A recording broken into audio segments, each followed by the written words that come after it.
Sebuah unjuk rasa besar terjadi di pusat kota. Masa yang awalnya tenang mulai memanas. Setelah aparat kepolisian datang dengan peralatan lengkap, teriakan menggema, emosi memuncak, bentrokan pun tak terhindarkan. Di tengah kerumunan itu, seorang polisi menonjol. Ia bertindak keras, mendorong, memukul, berteriak lantang. Tak ada ampun bagi siapapun yang menghalangi langkahnya. Banyak yang menyaksikan langsung, bahkan rekamannya tersebar luas. Netizen membanjiri komentar dengan kritik dan kecaman. Ada yang menyebutnya berlebihan, ada yang menyebutnya kejam. Tapi bagi polisi itu, semua hanya bagian dari tugas. Namun 3 hari kemudian, sesuatu yang aneh terjadi. Polisi tersebut mendadak jatuh sakit. Tubuhnya menggigil tanpa sebab. Demam tinggi menyerangnya tiba-tiba. Dokter tak menemukan gejala khusus. Ia tidak flu, tidak infeksi. Tapi tubuhnya terus melemah. Ia kehilangan nafsu makan, sulit tidur, dan mulai mengalami mimpi-mimpi aneh. Dalam tidurnya, ia sering melihat wajah-wajah yang marah, menangis, dan menatapnya dengan kecewa. Suara-suara minta tolong terdengar berulang, seolah mengejar-ngejar pikirannya. Ia terbangun di tengah malam dengan nafas terengah-engah, dan keringat dingin membasahi tubuhnya. Keluarganya mulai resah. Istrinya mengatakan, suaminya seperti bukan orang yang sama. Ia menjadi pendiam, sering duduk termenung berjam-jam. Kadang ia menggumam sendiri, meminta maaf tanpa jelas kepada siapa. Bahkan anak-anaknya mulai takut mendekat karena perubahan sikapnya yang drastis. Lalu datang malam yang paling mengejutkan. Tepat di hari ke-7 setelah demo, ia menjerit keras saat tidur. Tubuhnya kejang, dan ia mengeluarkan air mata sambil meracau. Saya tidak sengaja. Saya cuma ikut perintah. Keluarga membawanya ke rumah sakit. Namun tak ada hasil pasti dari pemeriksaan medis. Beberapa orang menyarankan untuk mencoba jalan spiritual. Maka keluarganya mengundang seorang ustaz untuk merukyahnya. Selama rukyah berlangsung, tubuhnya bereaksi hebat. Tangannya mengepal, bibirnya bergetar, dan air matanya terus mengalir. Setelah rukyah itu, kondisinya mulai membaik perlahan. Namun ia berubah total. Ia meminta maaf kepada keluarganya. Ia berhenti dari tugas lapangan dan mulai aktif dalam kegiatan sosial. Ia mengatakan bahwa apa yang ia alami adalah teguran. Ia percaya bahwa doa orang-orang yang terzalimi tidak pernah tertolak. Kini, ia rutin menghadiri pengajian, membantu masyarakat kecil, dan mengabdikan hidupnya untuk menebus apa yang ia anggap sebagai dosa masa lalu. Banyak yang menyebut kejadian ini sebagai azab, sebuah balasan dari langit atas tindakan yang menyakiti orang lain. Tapi ada juga yang mengatakan ini hanya kebetulan, atau tekanan batin yang terlalu besar. Namun satu hal yang tak terbantahkan, perubahan hidupnya sangat nyata. Dari seorang aparat yang keras, menjadi manusia yang lembut dan penuh penyesalan. Apakah ini benar-benar azab, atau hanya efek dari rasa bersalah yang mendalam? Beberapa bulan berlalu sejak kejadian itu, sang polisi mulai menjalani hidup yang berbeda. Ia tak lagi mengenakan seragam dinas. Ia lebih sering menggunakan pakaian sederhana dan membaur dengan masyarakat. Banyak yang tak mengenalinya lagi sebagai aparat. Karena sikapnya yang kini jauh lebih lembut dan rendah hati. Ia sering terlihat berjalan kaki ke pelosok kampung, membawa beberapa kantong plastik berisi kebutuhan pokok. Ia membagikan beras, minyak goreng, mie instan, dan kadang sekadar duduk bersama warga, mendengarkan keluhan mereka.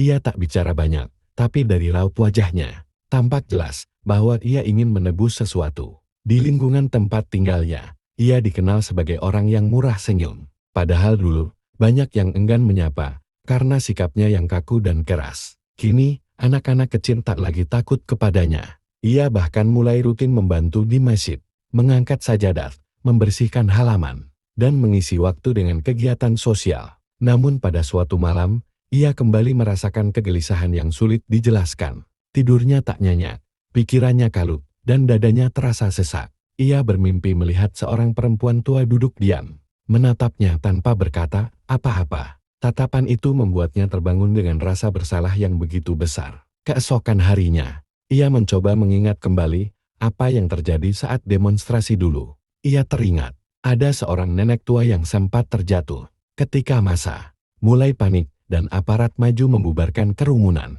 Ia tidak tahu siapa wanita itu, tidak tahu bagaimana keadaannya setelah insiden tersebut. Rasa penasaran mendorongnya untuk mencari tahu. Ia mendatangi warga sekitar, mencoba bertanya secara hati-hati, dan akhirnya mendengar cerita tentang seorang nenek yang meninggal dunia beberapa hari setelah demo karena serangan jantung. Tidak ada yang bisa memastikan apakah kejadian itu berkaitan langsung, tapi dalam hati kecilnya, ia merasa bertanggung jawab.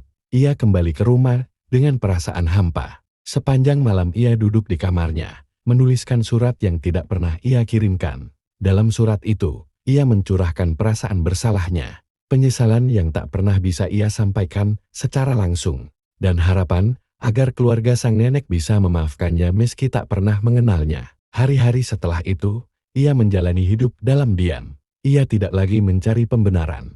Ia berhenti menjelaskan kepada siapapun tentang apa yang ia alami. Ia hanya ingin hidup lebih baik, berharap waktu akan memberi kesempatan untuk menebus segala kesalahan. Ia tidak tahu sampai kapan ia bisa bertahan. Tapi ia tahu satu hal, ia tak ingin mengulangi kesalahan yang sama. Dan sejak malam itu, doanya hanya satu. Ia tidak lagi meminta kelancaran rezeki atau umur panjang. Ia hanya meminta agar Tuhan berkenan mengampuni dan memberikan kesempatan untuk memperbaiki sebelum segalanya terlambat. Waktu terus berjalan. Tak terasa setahun telah berlalu sejak peristiwa itu. Sang mantan polisi hidup dengan tenang di sebuah desa kecil di pinggiran kota. Ia sudah tidak lagi memiliki jabatan, tidak pula dikenal sebagai aparat. Namun ketenangan yang ia rasakan tidak sepenuhnya menghapus bayang-bayang masa lalunya. Setiap malam, ia masih sering terjaga. Bukan karena takut, tapi karena rasa bersalah yang belum benar-benar hilang. Namun ia tidak lagi dikejar mimpi buruk. Wajah-wajah yang dulu hadir dalam tidurnya perlahan berganti menjadi senyuman, seolah menyiratkan bahwa pengampunan sedang datang menghampirinya, sedikit demi sedikit. Suatu hari, seorang pemuda datang menemuinya, anak dari korban yang dulu ikut dalam aksi demo. Tanpa banyak bicara, sang pemuda hanya berkata, "Saya tidak tahu apakah Bapak pernah melukai ayah saya saat demo itu. Tapi saya ingin mengucapkan terima kasih, karena sudah berubah dan membantu warga kecil seperti kami." Ia terdiam, lalu meneteskan air mata. Itu kali pertama seseorang dari sisi yang dulu bertentangan mengulurkan maaf. Meskipun tidak diminta, ia tidak tahu harus menjawab apa. Hanya anggukan pelan yang ia berikan sambil menggenggam tangan sang pemuda. Sejak hari itu, ia merasa hatinya sedikit lebih ringan. Namun ajal tidak bisa ditebak. Beberapa bulan kemudian, tubuhnya mulai melemah. Ia kerap merasa pusing, dadanya sesak, dan napasnya berat. Ia tidak pernah mengeluh. Bahkan saat orang-orang menyarankan untuk pergi ke rumah sakit, ia hanya menjawab, "Mungkin tubuh saya memang sudah waktunya beristirahat." Dan benar, pada suatu malam yang sepi, ia menghembuskan napas terakhirnya dalam tidur. Tanpa jeritan, tanpa suara, hanya sunyi yang menyelimuti kamar sempit tempat ia tinggal. Keesokan harinya, warga datang berbondong-bondong. Mereka mengurus pemakamannya dengan sukarela. Tak sedikit yang menangis, tak sedikit pula yang mendoakan kebaikan. Ia dimakamkan dengan sederhana, namun penuh penghormatan. Di batu nisannya, hanya tertulis nama dan tanggal wafat. Namun di hati banyak orang, ia dikenang sebagai seseorang yang pernah jatuh dalam kesalahan, namun berani berubah, dan mati dalam penyesalan yang tulus. Kisah hidupnya menjadi pelajaran bahwa kekuasaan bisa membuat seseorang lupa arah. Tapi hati yang sadar akan kesalahan adalah anugerah yang tak semua orang miliki. Ia bukan tokoh besar, bukan pula pahlawan. Tapi ia memilih untuk tidak mati sebagai pecundang yang tak bertanggung jawab atas masa lalunya. Dan di akhir segalanya, mungkin itulah yang membuat Tuhan menerima taubatnya. Karena tidak semua orang diberi kesempatan untuk memperbaiki. Tapi ia telah menggunakannya dengan sungguh-sungguh. Semoga kita semua tak menunggu azab datang, baru belajar menjadi manusia.